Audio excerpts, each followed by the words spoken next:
Well, hello there, everyone, and welcome back to the Showing Up to Life podcast and YouTube channel, the first episode of 2022. And Happy New Year, by the way. Today is the 6th, so I guess I'm in that first week of the year. Do I get credit for that? Honestly, I was looking through my files last night, and I was like, I haven't done a podcast since New Year's Day? Like, that's unbelievable to me. But anyway, sorry, here I am. Hello, nice to see you. Pardon me, though, really. I've missed doing them. These last few days of the holidays, well, first of all, as you know, my timing, my weekend is Monday and Tuesday. January 1st was on Saturday, if I remember correctly. And then so for whatever reason, and Sundays are usually very busy for me, so I don't normally get to do a video on Sunday. So it's not very out of the ordinary. I've only really missed one day, but yet it feels like it's been a week almost because it has. And that's really an interesting sort of way to observe the subjectivity of what we're experiencing, right? And that's really what I wanted to talk about today. And I did not plan this segue. This just kind of tumbles together as it always does. But the idea of the subjectivity is really very important in terms of understanding that we're all having a subjective experience, right? And that subjectivity, right? What that kind of, once we understand and once we can kind of embrace that idea that we are all having a subjective experience, which means to say the temperature outside for you is different from the temperature outside for me. Yes, both of us experience 30 degrees or whatever it is today. It's pretty chilly out there today. So both of us experience, let's say, 35 degrees. But what does 35 degrees mean to you? And what does 35 degrees mean to me? Right? And those are two different things. And those things are changing as we're going. Right? When I was younger, I tell this story a lot. 10 years ago, about 10 years ago, starting 10 years ago, I lost over 100 pounds of body weight, right? Now, before that, 15 years ago, I was that guy walking around in the middle of winter in 10-degree weather wearing shorts and a light jacket. That was me. I was that guy. Because to me, that temperature actually felt pretty comfortable. I had so much extra, stored energy, if you will. I was 100 pounds heavier. I was almost 200. I was actually just over 275 pounds at a scooch under 6 feet tall. That's heavy. That's really heavy. And so my body was always hot. I was always had sweating issues and stuff like that. And so for me back then, going outside in 10-degree weather, it felt good. It felt refreshing. It didn't feel hard or uncomfortable. I was like, bring it on. But yet other people at that time were like, are you crazy? Look at you. Aren't you cold? It's like, yeah, I'm cold, but it feels good to be cold. Don't you see? But now here's the thing. Now... when I go out in 10-degree weather, it's freezing. I don't like that. I don't want to be out there in shorts. Are you kidding me? I'm putting on long johns under my pants. I was just at Goodwill yesterday, and I scored a pair of flannel-lined khaki pants from, I think, not LLB, I think Eddie Bauer or something like that. But, they're lined with flannel. Oh, that made me so happy to get those, But that's the thing. Not only is this a subjective experience, but the mechanisms in our body that determine that subjectivity, right, are constantly changing. Constantly changing. You're not the same thing you were even 5 minutes ago, let alone a year ago, 5 years ago, 10 years ago. And neither is anybody else around you, right? And so this brings me to a point that, so much of what shapes us in this, right? Like as we're going through our lives, right? We're constantly being shaped. We're constantly being changed. We're constantly adapting because really what we're doing, right? Our whole organism at any given moment, I almost made the ultimate Freudian slip with the word organism, right? But the ultimate, not the ultimate, all we are doing every moment of every single day. Like the only thing that our body is doing is responding to our environment and our experiences, right? And through that response, our nervous system, our brain neurons, our digestive system, our endocrine system, our emotions, our limbic area of our brain, the literal neurons of our brain are being changed and reshaped constantly as a result of the response of our experience. Okay. Now that means that it doesn't always mean that you're changing for something that's positive or beneficial. You're either undoing bad habits or you're reinforcing bad habits, right? Or unhealthy habits. Let's put it that way. Right. So in other words, if you're doing the same thing over and over and over again, like chronic stress, for instance, right? Every time you do that, every day that you go into that place of chronic stress, it becomes easier and easier and easier for you to get back to that place of chronic stress. I recently heard a lecture, a professor giving a lecture. I caught it online somewhere, and they described it this way. Maybe it's a TED Talk, but anyway, they described it this way: that imagine you're at a college campus, and there's a hill. There's always a hill at every college campus, right? And imagine the hill is covered with snow, right? And so there's a path up there and there's a path down here, right? And so, of course, students are going to cut across, right? And so the first student that walks is going to just pick a random, who knows where that person, he or she, is going to walk, right? But they do. They walk from one spot to the next and they create a trail, right? And let's say the snow's real deep, right? Like 6-8 inches, right? Now, the next person that walks along, right, when they're at the top of the hill looking down, they're most likely going to walk in the same path. Now, you'll get some people who are, mavericks will take the path less traveled, the virgin snow, right? Maybe some people even take, like at the college, take, like I used to do, take the lunch tray and ride down the hill, of course. But by and large, what happens is people pick that well-worn path already. And then more people come and more people come and then groups of people come. And before you know it, you have this path in the snow that is established, that almost everyone is going to fall into that path as they're going from one point to another. So that's exactly the way your brain works, okay? And your nervous system to that effect, or to that point. Every time you do something, every time you react in a way that is stressful, every time you react in a way that is dysregulated, right? You're wearing that path so that it becomes easier and easier and easier to get to that place again, okay? Now, this brings me to something I know you all have told me before to share freely, my own stories of my trauma and everything else, and I'm going to. I actually think I might have alluded to this not too long ago in a previous episode, so pardon me if that's the case, but I've come to realize, and this is what mindfulness does. Okay, let me pause here and just let you know what the benefit of mindfulness does. Now, I'll remind you, I did go through, an 8-week program about about trauma and therapy for trauma, but like really in the sense of like a rite of passage across 8 weeks. It was a very intense program, but outside that, I've never done any therapy. Okay. Now, that's not to say that I shouldn't have. That's not to say that you shouldn't do therapy. I think all of us, if we can afford it, you should go to therapy, because it can hurt. Now, when it comes to diagnoses and medications and stuff, I think that's something where you have to think critically about. And I think informing yourself through watching things like a brain nerd like me talking about it, or reading some of the many books that I could recommend to you. If you want to know some of the books I've read, please just reach out. I'll send you all kinds of titles. But the idea is to have somebody to talk to go through some of this stuff that's happened. It really does help, right? But in the absence of therapy, right, what mindfulness allows us to do, very similar, I always bring this up with my clients and students and workshop attendees, right, that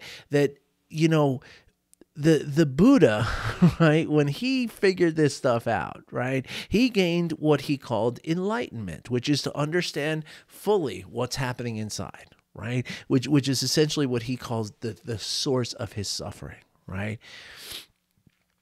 He did this without instructions, right? In fact, there's stories that say that when Siddhartha Gautama, I think they called him, or Guapo, was before he became the Buddha, that was his name, Siddhartha. There's a great book by Hermann Hesse that kind of loosely based on him.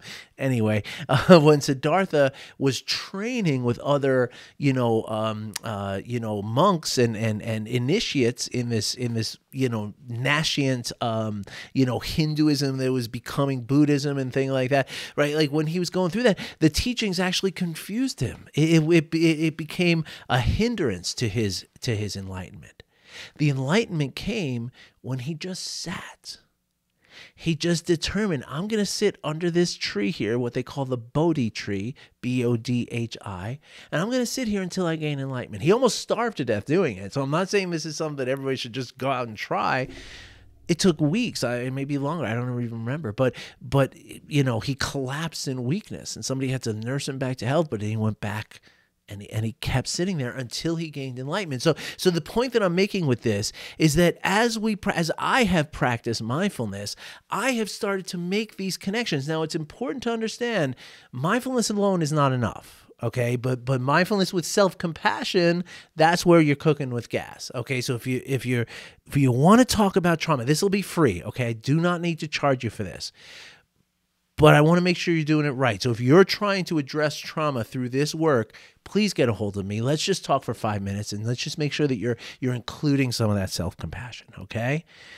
But anyway, as I've recognized through mindfulness and self-compassion, as I've explored and inquired of my own trauma and my own past with mindfulness and self-compassion, really through mindfulness and self-compassion, I've started to make connections.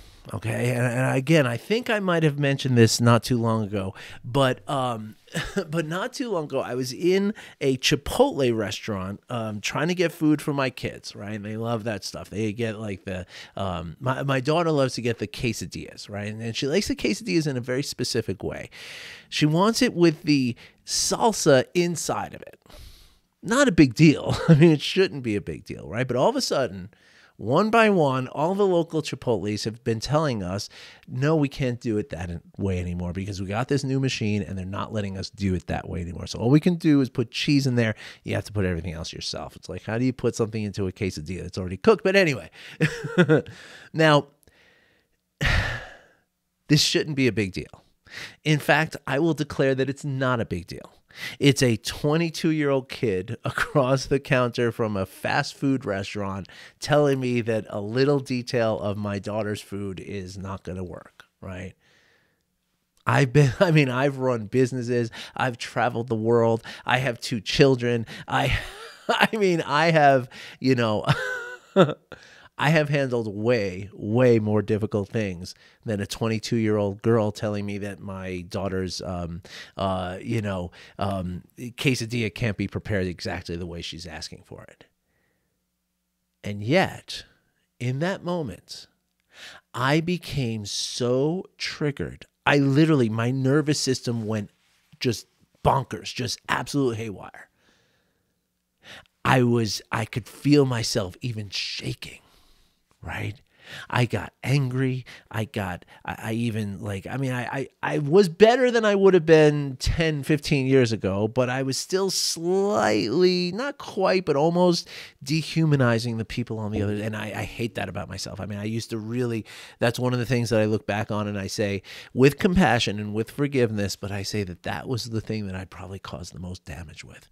Of all the ways in which I used to get angry and used to try to hurt people around me, dehumanizing people, that's got to be the worst. But anyway, the point that I'm trying to make here with this long story here, and by the way, I'm no longer timing these episodes, so I don't know if this is going long or going to be short, but we'll see. The point that I'm trying to make here, right, is that here I am. a 52-year-old man, I mean, dressed in clothes that look like I mean, I'm not homeless, right? I'm obviously capable of managing life, right? I would think that most people looking at me, even from afar, can see that, right? And yet here I am, completely dysregulated, completely triggered and dysregulated. Right now, of course, I know now because of the connections that I made with my trauma that this goes back to when I was 6 or 7 years old. My parents used to constantly send me out to the store in these very, very challenging experiences. Now, again, even looking back on that as a 52-year-old guy, it doesn't seem like that big a deal. Okay, kid, come on. It's not the end of the world, right? And of course it wasn't. But to me, as a 6 or 7-year-old boy, it was terrifying. It was traumatizing. And now, 45 years later, I'm still triggered by it. Now that's where we get back to therapy. Now, it's very possible that 10 years ago, 20 years ago, I might have been able to resolve this trauma and not be triggered by it anymore. I'm not sure. Time will tell. I'll let you know. But the point is that I'm not the only one, nor are you the only one, nor is that person that you saw at the store the other day, or maybe you saw somebody at Chipotle dehumanizing the cashier in front of you. And what did you feel at that point? Right at that moment, if you saw something like that, if you saw somebody, really berating or just treating somebody in a dehumanizing way, which is just the most horrible, ugly way that we can treat another person, right? You're literally saying, like, you're not even worth me talking to, right? If you saw somebody doing that to this innocent, kind, poor little kid behind a counter, what would be your reaction? Most of us would say, I would feel resentful. I would feel contempt for that person.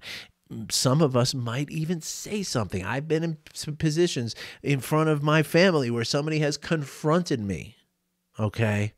And that was always a fun experience, right? Because there you are stuck between, okay, I don't want to blow it in front of my family, but yet I want to, make sure this guy gets his comeuppance, So that's a needle to thread right there. Anyway, those are stories for a different time. But what I'm saying now, though, the point that I'm trying to make here, right, is that you don't know who is dealing with trauma out there. In fact, I just read a little blurb on social media somewhere where they were saying that there was a doctor, being quoted and saying, like, in this whole study we did, we didn't find one single person who wasn't traumatized.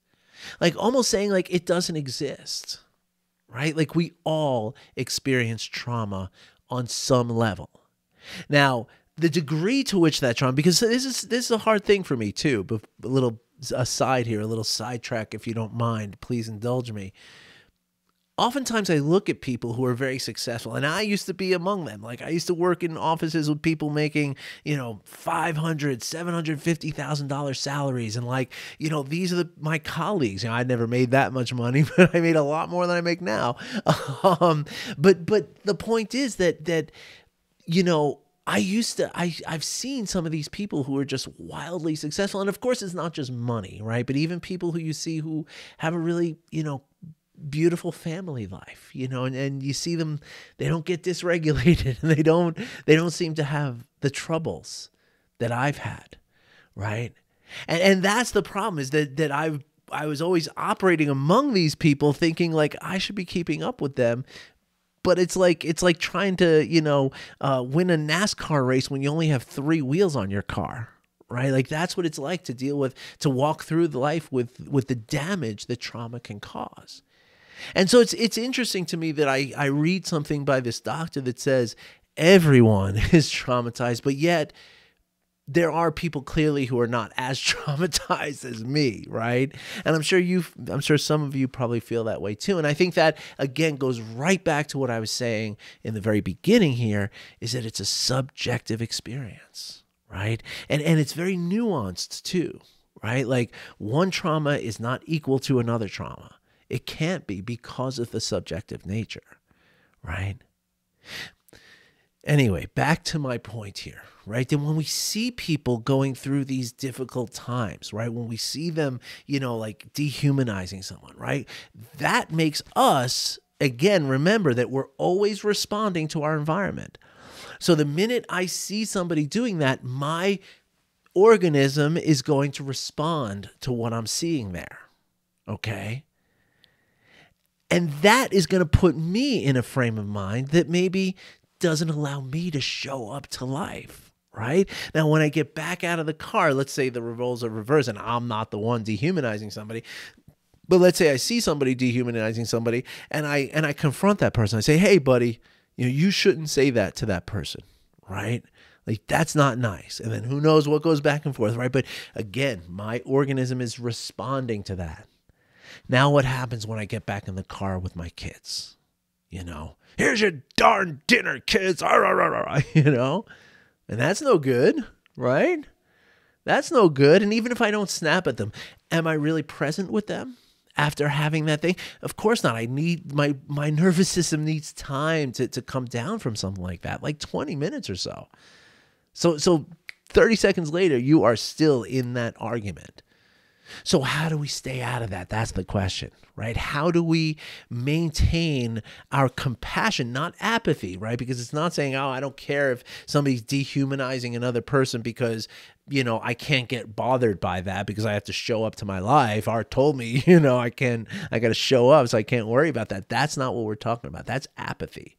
Well, we're talking about how can we remain empathic and compassionate, but also not get triggered by what we see someone else do, right? And so there's a very simple answer. I'm going to give you a little, it's almost like a game you can play, and it's really fun. I think it's fun anyway. You're probably not going to think it's fun, but it's very useful, okay? I was actually talking to somebody about this who has a teenage child who, he was struggling with the way that his teenage child was talking to him. And this is the same thing that applies, right? Because this is coming from the same exact place. A teenage child is going through such a massive upheaval in their brain, architecture, right? And their hormones and their bodies, and especially girls, right? It's all changing, but boys too. It's all changing so much. It becomes volatile. And what happens is the amygdala and the limbic area develops faster than the prefrontal cortex, which is the thing that controls the amygdala. So kids tend to say some really mean stuff. And they don't mean it afterwards. Like my daughter tells my wife all the time, she's like, I feel so bad that I talked so mean to daddy like that, which is just the sweetest thing, right? But that's the thing, right? It's coming from a place of dysregulation. So you know who else is dysregulated? That guy at the company holiday party who had way too much free booze of whatever kind that they're serving. Right? The guy walking around with the lampshade on his head, right? And I know this guy because I used to be this guy.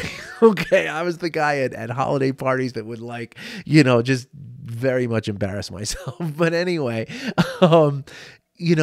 when we experience somebody like that, right? And we've all been there. We've all seen that person just like way overserved, right?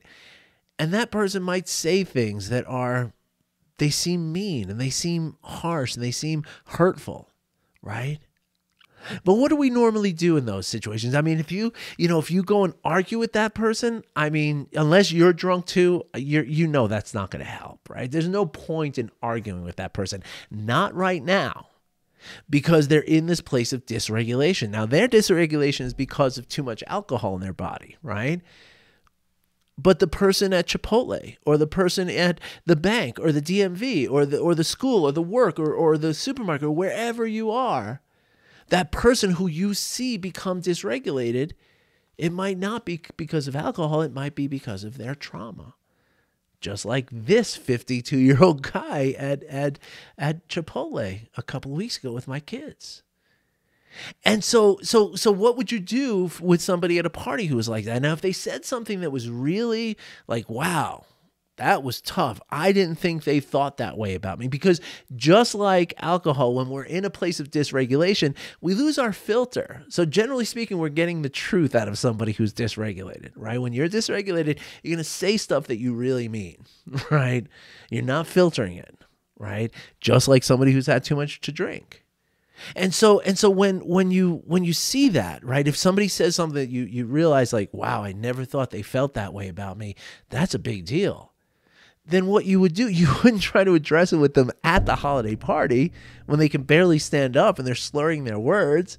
And you wouldn't do that because you know it's falling on deaf ears. There's no point in trying to fix it now. You might as well be just shouting into the wind. But what will you do? Come Monday morning, come Tuesday morning, depending on the relationship that you have with this person, you might say, hey, can we go out for a cup of coffee? Can I buy you lunch today? I want to talk to you about what you said the other night. Maybe you want to tell them how much it hurt you. Maybe you want to repair the relationship.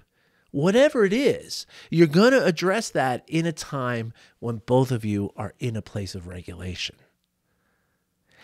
And so there's no reason to. So in other words, what I'm saying is you can look at another person just, who's losing their regulation, whether it's one of your children or a person in a store or something like that, a Karen somewhere.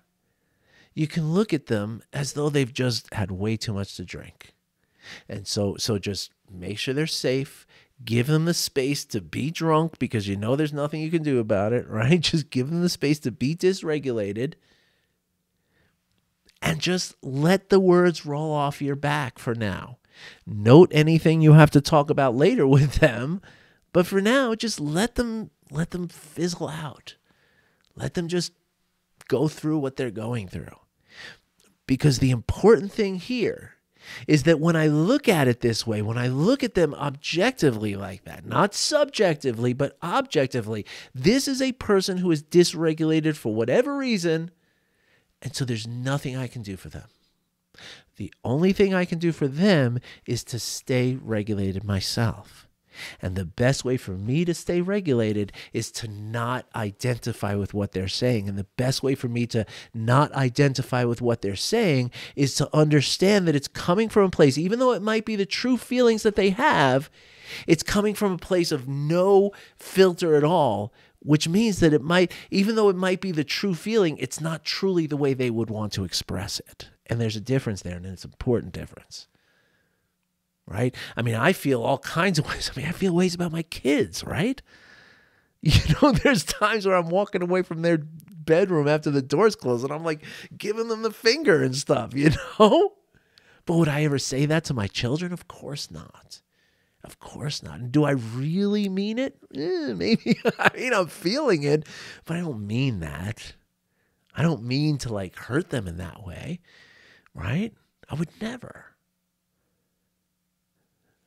And so it's really just a matter of staying clear of that, the gravity of someone else's dysregulation. And to do that, sometimes the best way to do that is to just recognize that everything they're saying, everything they're doing is coming from the dysregulation. And also, even though it is maybe something true that they feel about you, how much of that is projected from something they feel about themselves. And that's something that comes up in dysregulation. And we'll talk about that another time.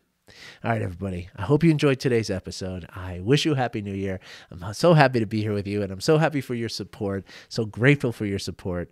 And yeah, thanks. I'll be back again soon, okay? Maybe even tomorrow. Have a great day, everybody. Take care.